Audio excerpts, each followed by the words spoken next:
You're a superhero.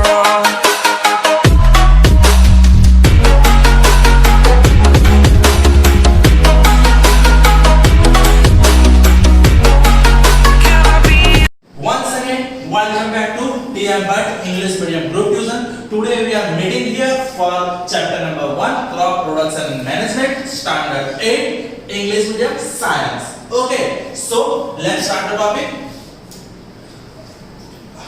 Last time हमने कुछ steps देखे थे। तो कोई भी क्रॉप को अगर प्रोड्यूस करना है, आपको क्रॉप को बनाना है, तो इसके लिए आपको इतने स्टेप्स को फॉलो करना पड़ेगा।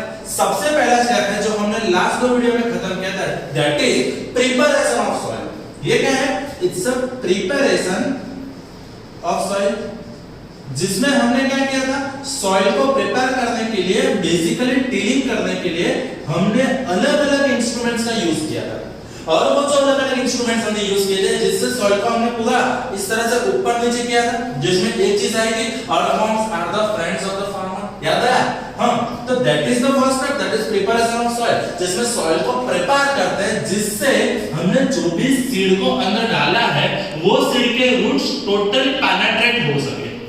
पेनिट्रेट मींस सीड के रूट से वो डीप तक जाके ऑक्सीजन को प्रॉपर्ली ब्रीथ कर सके, उसके जो भी न्यूट्रिएंट्स है वो न्यूट्रिएंट्स को प्रॉपर्ली टेक अवे कर सके। समझ रहे हो? So that is our preparation of soil and step number 1 has been clear. हमने स्टेप नंबर 1 खत्म कर दिया था। और हमें अगर पूछे राइट और not on preparation of soil, you can answer it easily. Okay, now we are moving for step number 1 to step number 2. What is step number 2? Step number 2 is sowing. Okay, basically what we are doing, as if we were a farmer, so what we are doing, we are just tilling, we had just tilled the soil. हमने soil को थोड़ा सा tilling किया था, उसके बाद हमें क्या करना होगा, अंदर सीड डालने होंगे। अब देख, ऐसा तो नहीं है ना कि 5 या 6 सीड डालने, नहीं, हमें लाखों नंबर्स में सीड्स होते, छोटे-छोटे ऐसे सीड्स होते हैं, वो सीड्स को हमें अंदर डालना होता है। समझ गए? जैसे आम की गुठली होती है, वो गुठली पहले एक सीड होती है जो धीरे-धीरे डेवलप होकर गुठली होती है, और गुठली में से आम मिलता है। तो इतने बात समझ में आ रही है? That process is known as sowing, जो हम इस वीडियो में समझने वाले। उसके बाद हम क्या करेंगे, एडिंग मैन्यूर एंड फर्टिलाइजर, जो हम इसके बाद के लेक्चर में समझेंगे। मैन्यूर और फर्टिलाइजर मींस उसको एक्स्ट्रा न्यूट्रिएंट्स देते हैं। जैसे कि विटामिन सी और विटामिन डी की डेफिशिएंसी हो गई, तो हमने क्या किया, विटामिन सी विटामिन डी के टैबलेट ले लिए, हमने एक्स्ट्रा दवा ले ली, हमने न्यूट्रिएंट्स के लिए बॉर्नवीटा का इस्तेमाल किया है। तो वो क्या है, manure and fertilizer, one kind of. Okay, उसके बाद हम करेंगे इरिगेशन। इरिगेशन मींस समझ लो, अभी मैंने इतना बोला है, मुझे तरस लगती है। तो ऐसे ही प्लांट को भी तरस लगती है। प्लांट को भी क्या होता है, पानी की जरूरत होती है। तो वो प्लांट को पानी कहां से मिलेगा, इरिगेशन। हम हर एक प्लांट को जैसे ग्लास से पानी नहीं पी सकते, ले बेटा पानी पी ले, ले बेटा पानी पी ले, नहीं। तो उसके लिए जो मेथोडोलॉजी यूज करेंगे, दैट इज इरिगेशन। अब जैसे जब इरिगेशन प्रोसेस खत्म करते हैं, साथ में आते हैं removal of weeds. Removal of weeds, actually this is weed. Weed क्या होता है, वीड यानी unimportant, unnecessary, unneeded plants on the land. हमें क्या होता है, हमें मेन चाहिए, जैसे कि मैंने गेहूं का क्रॉप का प्लांटेशन किया है, यानी मेरा मेन एम है गेहूं का प्लांटेशन करना। तो गेहूं का ऐसा क्रॉप मुझे चाहिए, पर उसके साथ जो अनयूजफुल प्लांट्स है वो भी निकल जाते हैं, वो भी ऐसे उग जाते हैं। तो उसको निकालने के लिए जो प्रोसेस होती है, that is the removal of weeds. Next step is harvesting. Harvesting means जो भी हमारा गेहूं रेडी हो गया है, उसको काट के प्रिपेयर करते हैं, और वो खत्म होने के बाद उसको स्टोरेज करना है। स्टोरेज करने के बाद हमें किस तरह से उसका यूज करना है, किस तरह से हमें डिस्ट्रीब्यूट करना है, वो चीज समझनी है। तो आज हम नेक्स्ट स्टेप नंबर 1 खत्म करने के बाद स्टेप नंबर 2 पे जाने वाले, that is sowing. Now we are moving for step number 2, sowing. Plantation के लिए, क्रॉपिंग के लिए हमारा पहला स्टेप था प्रिपरेशन ऑफ सॉइल। सॉइल को हमने ऑलरेडी प्रिपेयर कर लिया था। स्टेप नंबर 2 पे हम आगे बढ़ रहे हैं, that is sowing. Sowing means क्या होता है, तो हम सीड को सिलेक्ट करके डालते हैं, और उससे क्या होता है, प्रॉपर जितने सीड मिलते हैं, उसी तरह से हम उसमें से प्रॉपर प्लांटिंग, प्रॉपर क्रॉप मिलते हैं। जैसे कि देख लो, sowing is the most important part of the crop production. Okay, they can ask you, blend is the most important part of the crop production, then step number 2, sowing is the most important। बाकी सब important है, पर सबसे ज्यादा important कौन है, sowing है। Okay, उसके बाद बिफोर सोइंग हम सोइंग करते हैं उसके पहले हमें क्वालिटी सीड्स को सिलेक्ट करना पड़ता है। What we need to do? We just need to select some quality seeds. अच्छे तरह के सीड्स हमें सिलेक्ट करने होते हैं। जैसे कि एक बात समझ लो, आप टमाटर खरीदने जा रहे हो तो टमाटर क्या आप ऐसे ही ले लेते हैं? नहीं, एक एक टमाटर को आप ऐसे सिलेक्ट करते हैं, चूज करते हैं और उसमें से जो भी अच्छे हैं उसको आप चुनते हैं और घर पे लाते हैं। समझ रहे हो? आप कोई भी सब्जी ले लो, आप कोई भी फ्रूट ले लो, आप किसी भी चीज को ले लो, तो आप कभी भी खराब क्वालिटी की चीज खरीदते नहीं है। सेम थिंग है, जो आपको टमाटर अच्छी क्वालिटी के चाहिए तो उसके सीड्स भी अच्छी क्वालिटी के होने चाहिए। अगर अच्छी क्वालिटी के सीड्स है तो ही प्लांट, तो ही फाइनल प्रोडक्ट हमारी बेटर क्वालिटी के मिलेंगे हमें। इतनी बात समझ में आ गई? सो सबसे पहला स्टेप सॉइल को प्रिपेयर किया, उसके बाद मैं क्या किया, दुकान में गया और दुकान में जाके मैंने क्वालिटी सीड्स खरीदे।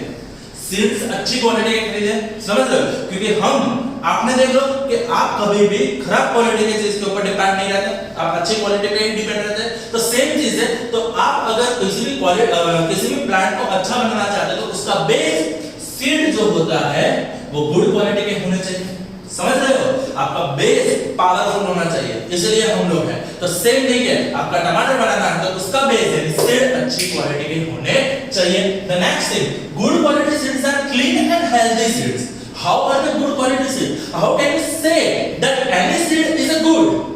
By clean and healthy seeds. So good quality of seeds are the clean and healthy seeds of a good variety. उसमें वेरिएशंस भी होते हैं, जैसे कि आप चावल का ही सोच लो, बासमती, जीरा सब, बिरयानी, अलग-अलग तरह के ब्राउन राइस, अलग-अलग तरह के चावल होते हैं, अलग-अलग तरह के राइस होते हैं। तो जो बासमती होते हैं वो थोड़े से लंबे होते हैं, उसके बाद पुलाव राइस आता है, ब्राउन राइस आता है, ब्राउन थोड़ा सा ब्राउनिश कलर का होता है।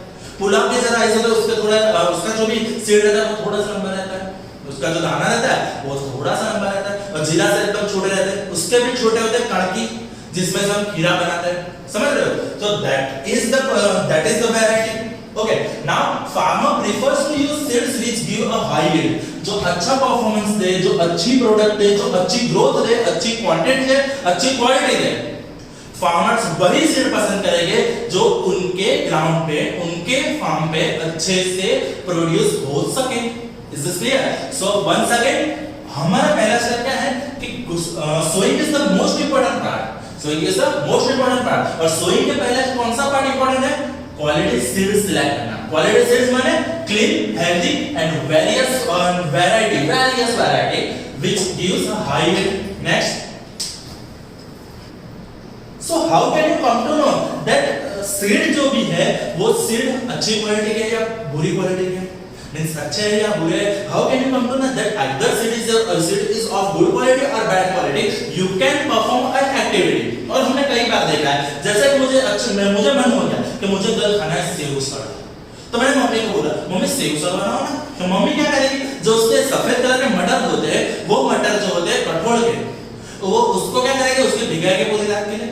तो उसमें क्या होता है, कई बार 90% जो भी मटर रहता है वो नीचे बैठ जाते हैं, पर 2-3 मटर ऐसे होते हैं जो ऊपर ऐसे तर रहे होते हैं, स्विमिंग कर रहे होते हैं। समझ रहे हो? तो हमें यही एक्टिविटी करनी है। देखो, टेक अ बीकर और तपेली ले लो and fill half of it with the water, उसमें थोड़ा सा पानी डाल दो। ओके, उसके बाद put a handful of wheat seeds, हमें गेहूं के दाने डालने हैं, एंड स्टीयर वेल, उसको थोड़ा सा मिक्स करना है। हमने क्या किया, तपेली में पानी लिया, थोड़ा सा गेहूं डाले और उसका बराबर से मिक्स किया है, and wait for some time, थोड़ी देर के लिए इंतजार कर लिया। चलो आगे देखो, डैमेज सीड्स बिकम होलो, वो थोड़े से खाली हो जाएंगे। होलो होना मतलब क्या होना, खाली होना। जैसे कि ये मात्रा अभी भरी हुई है, और जैसे मैं इसको निकाल देता हूं, ये हो गया होलो। समझ रहे हो? सो होलो सीड्स यानी खाली हो जाते हैं, और होलो होने की वजह से क्या होते हैं, वो लाइटर हो जाते हैं वेट में, और वेट में जो लाइटर होता है वो ऑटोमेटिकली ऊपर उठता है। So therefore they float on the water. So अगर कोई आपको पूछे कि how can you come to know that either seed is good or bad quality, so you must need to perform an activity. What you just need to do, you just need to take a beaker, fill it with the water, and add some wheat seeds or any seeds, whatever and whichever quality you just need to check. Just add those seeds in the water and stir it well and wait for some time. And after waiting for some time, you can come to know that those seeds which are floating on the water are the damaged. and those who sit calmly in the water are the good seeds. Is this clear? Next. So next type is sowing. Before sowing, one of the important tasks is to know about the tools you are used for sowing the seeds. हमें देख लो कि हम किसी भी चीज को अगर किसी भी एक्टिविटी को परफॉर्म करते हैं तो उसके इंस्ट्रूमेंट हम कौन से यूज करेंगे वो हमें समझना चाहिए। जैसे कि मैंने आपको बोल दिया कि आप मार्कर से बोर्ड पर लिखना शुरू करो तो आपको मार्कर क्या है वो पता होना चाहिए। जैसे कि मैं आपको बोल रहा हूँ कि मोबाइल से मुझे वीडियोग्राफी करो तो आपको मोबाइल यूज करना आना चाहिए। वैसे ही जब आप किसी भी हायर एक्टिविटी को परफॉर्म कर रहे हो तो वो हायर एक्टिविटी के जो भी टूल्स यूज हो रहे हैं वो टूल्स को आपको समझना चाहिए। मैं आपको बोल रहा हूँ कि आप ड्रिल मशीन लेके हॉल पाड़ दो तो आपको ड्रिल मशीन यूज करना आना चाहिए। सेम थिंग है for any activity, for any important task, you just need to know about the tools which you are using for activity. Okay, for sowing seeds, so we have two kinds of tools. One is traditional tool, another is seed drill. Traditional tool में क्या होता है, ये दो bulls हैं, ये दो bulls के साथ हमें पता है हमने इस तरह से प्लो लगाया हुआ है, ठीक है, और प्लो के साथ यहाँ पे एक पाइप जैसा है और ये थोड़ा होलो होता है और यहाँ पे क्या होता है, एक फनेल टाइप होता है जिसमें से ये दोनों अंकल सीड्स डाल रहे हैं जो धीरे धीरे आगे जा रहे हैं और क्या होता है लाइन में वन बाय वन थोड़े डिस्टेंस पे वो इस तरह से सीडिंग करते हुए जाएंगे। So this method is used by some tradition, from some tradition, so they are used as a traditional tool, but we are believing in technology, so technology, which means you are going to use seed drill. You do nothing, you are just driving the tractor and all the seeds are automatically sowing in the field. Is this clear? Next. So they can ask you, write a shorthand or traditional tool used for sowing the seeds. So first point is, the tool used traditionally for sowing seeds is a shaped like funnel. Funnel means gaining. इस तरह से shape होता है, हाँ, जिसमें क्या होता है, ये जो शेप होता है, ये जो क्रॉस सेक्शन होता है, ये जो एरिया होता है वो ज्यादा बड़ा होता है, ये छोटा होता है, तो क्या करता है, ये सब कलेक्ट करके एक ही फ्लो में बाहर निकालता है, that is the funnel. Okay, these seeds are filled into the funnel, passed down through the 2 or 3 pipes having sharp ends. तो यहाँ पे क्या किया उन्होंने, ये जो funnel है, ये funnel के एंड में उन्होंने इस तरह से 2-3 शार्प एंड रख दिए हैं, जिससे क्या हो रहा है, एक एक सीड रिंग में जा रहा है और शार्प एंड की वजह से क्या हो रहा है, वो जो लैंड होगा वो लैंड को टील करते हुए जाएगा और टील करते करते अंदर सीड को स्टोर करते हुए जा रहे हैं. Okay, so this ends pierce into the soil. मैंने बोला कि वो शार्प होते हैं तो उस वजह से क्या होता है, वो सॉइल के अंदर घुस जाते हैं, पियर्स करते हैं, टील करते हैं और वहां पे क्या होता है, सीड्स को प्लेस करते हुए जा रहे हैं. मीन सिंपल चीज है, वो जैसे जैसे आगे जाएंगे उसका जो शार्पन एंड है वो टील करता हुआ जाएगा और साथ में टील करना मींस लाइन को ऊपर नीचे करना, टील करना मींस लाइन को ऊपर नीचे करना. तो यहाँ पे क्या करेगा, वो लैंड को ऊपर नीचे करता हुआ जाएगा और साथ में सीड थोड़े थोड़े डिस्टेंस पे, एक फाइनाइट डिस्टेंस के अंदर इस तरह से सीड को वो शो करता हुआ जाएगा. और फिर क्या होगा, जैसे जैसे टाइम बढ़ेगा उस तरह से हर एक फील्ड में से नया तरह के क्रॉप निकलेंगे. समझ गए? So this is the traditional tool in which you are using traditional method for you by using funnel. Next, the next one is seed drill, that is you are using technology.